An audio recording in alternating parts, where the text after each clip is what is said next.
Sometimes you have a violent girlfriend. You have a palagi girlfriend all the time. You have one. Not all the time. Yeah, you have one all the If time. you have an Islander girl, she will know straight away why you're in the garage. Hey, it's the same reason why she's in the garage. See, when you go to the garage, and there's no garage, but you gotta open the garage like this. I was gonna take you to my room.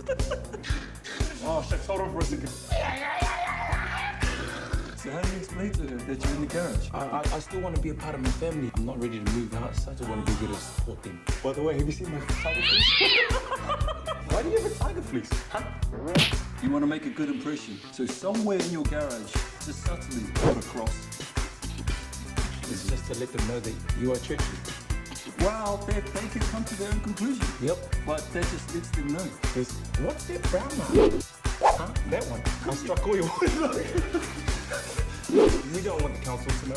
We just want to save it till we kind of broke, so that's why I'm going to keep my oil pit over there. What's all that stuff behind? Do not go behind the lava lavas, okay? You don't want to see that. Anyway, do you like how I cut it?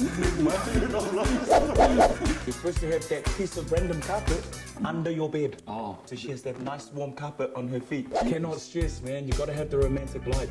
Straight after Christmas, you leave that stuff in your room.